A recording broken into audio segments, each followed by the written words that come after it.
Greetings PCGen enthusiasts, this is Andrew Data Monkey with PCGen coming at you with another list lesson for PCGen. I had a request to tackle kit files.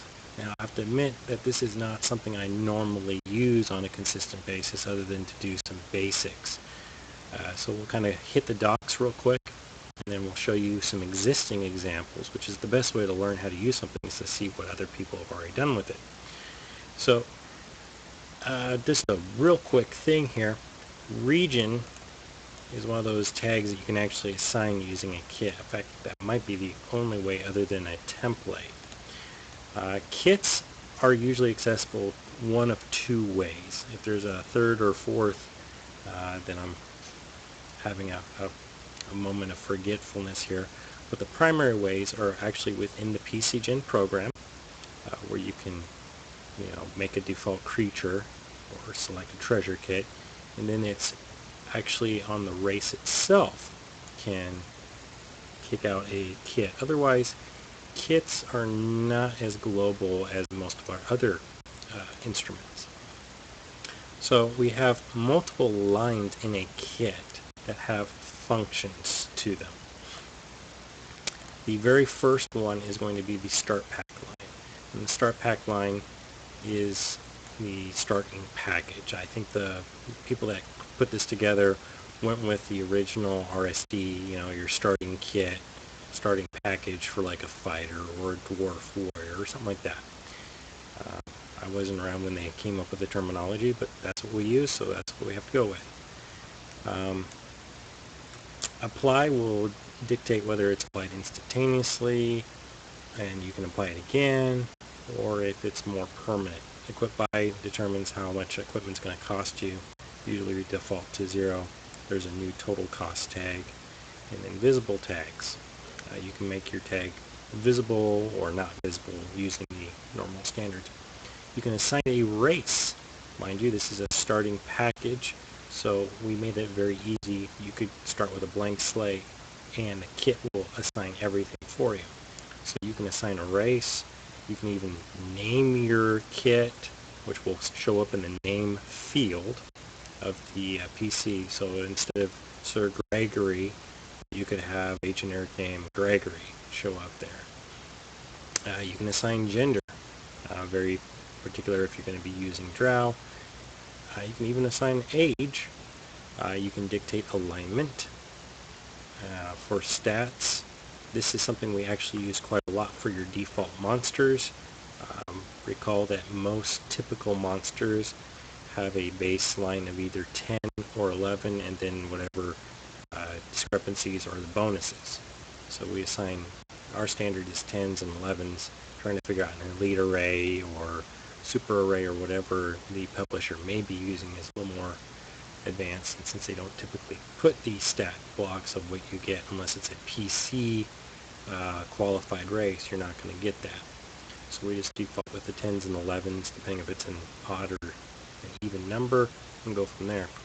You can actually assign class and levels. You can assign skills, and by assigning skill, it's skill and the rank. And if there's a selection to be made, you can actually dictate what the selection or process is.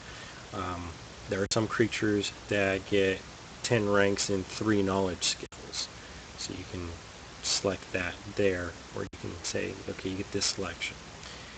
Sometimes the publishers seem to give extra skill ranks, so to compensate for that, we put in a free tag, and if you have free yes, the skill ranks are given for free. You can assign which deity the character uses, domains, and how many they get, proficiencies, feats, abilities. When you have things like rangers are leveling up, you can choose the level ability and what the prompt would be. You can even assign templates, funds, gear is a fun one, and then there's actually tables that we can show you. You can also assign spells, and then you can make selections with options. So let's jump over to existing examples. So right here we have a ape, and this is a default kit for an ape. We use types on here to say this is an animal and this is a default monster, you can qualify, and you qualify by either having no race whatsoever or you're already an ape. And then it's going to assign the race ape if you don't already have the race assigned. It's going to name your ape ape. Very original. It's also going to assign the alignment of true neutral. It's going to give 1 rank of climb, 3 ranks of listen, and 3 ranks of spot. You're going to get the feat assigned of alertness and toughness. These feat do pull from your feat pool. So if you put 1 too many, it's going to complain about that. And here's that stat I was talking about. All 10s or 11s. And this is based on if the creature has an odd or even number total. The way we get our bonuses are we take 10 from all the values, and whatever is remaining is the bonus. If it's odd, we make it 11. If it's even, we make it a 10. And that is how we do our default creature packages. Going on to something a little more advanced, we have a dwarf default package here. And default monster, humanoid, and remember the type tags are just for sorting purposes. If the dwarf is already a dwarf of any race, of subrace of the dwarf, or not a dwarf at all, this will be visible. Same setup here, alignment, name, and race. Here's our new one. Class grants 1 level of warrior. And then we assign a stat array, 13 strength. So this looks like more of a elite array right here. They give 2 ranks of appraise for free. Gave weapon focus and the weapon proficiency. This is very important. You cannot have a chooser feat or ability in here without its choice being made. It doesn't like you leaving that blank. And then your gear, and you can equip it, put it in the primary hand, or carry it, and it will automatically size for the PC. Or you could say, I want it medium or small. I just remember that the size rules will apply to the character. And those are all your basics. Here we have the apply tag, and we put in alignment kits. Basically, something says it's lawful good, it's neutral good, whatever. We assign this, it applies it instantly and then takes it away. It doesn't force that choice to still be made. This is something of a shortcut for the data team that we liked and just implemented. Let's go on. So here we have a celestial charger. It's an NPC. It's for a unicorn. Gave the name of celestial charger.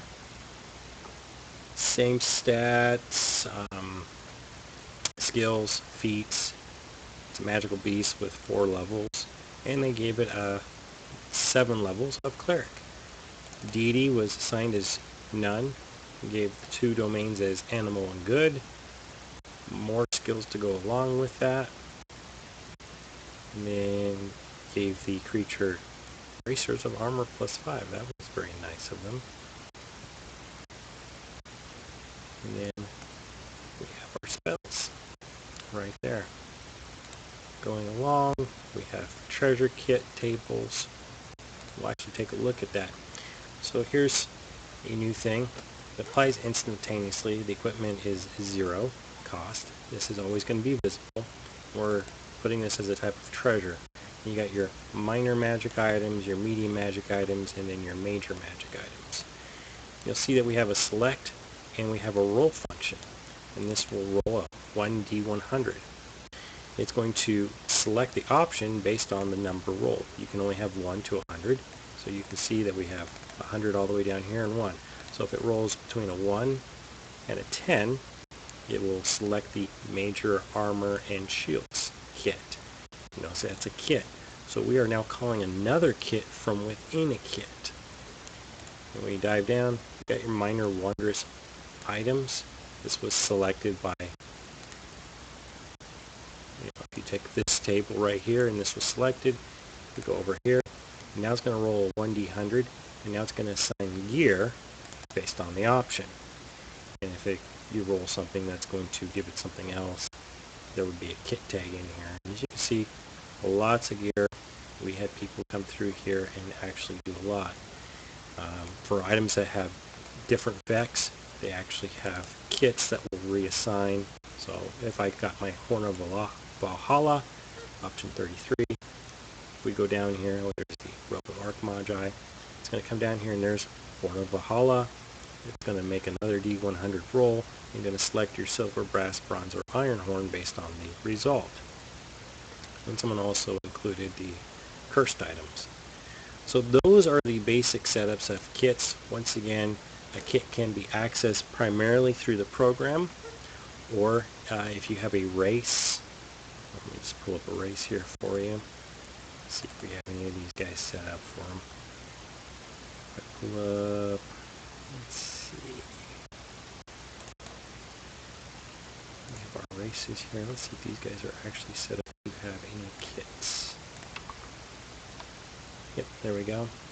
So right here we're not assigning any default creatures, but there's those alignment kits I was talking about.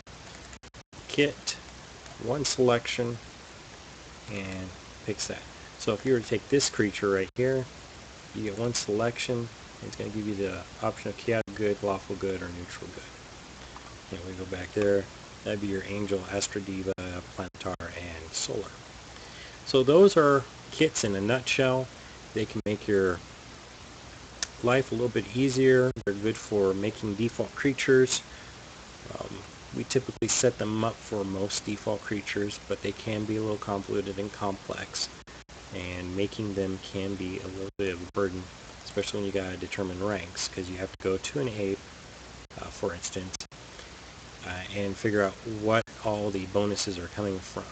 There's racial bonuses to climb, like they would get a +4, +8, based on the fact that they actually have a climb speed, and climbing is strength-based stats. You'd have to take away the ape's default strength to get your rank. So it is a bit of a debugging process, but it's well worth it if you're planning on using it a lot. So there you go. There's kits in a nutshell. I hope you enjoyed and learned something from this. If you have any questions, please feel free to send them to our Yahoo group, our PCGen Yahoo group. Or if you want direct help, you can send me an email directly, help@pcgen.org. Okay. Till next time, take care.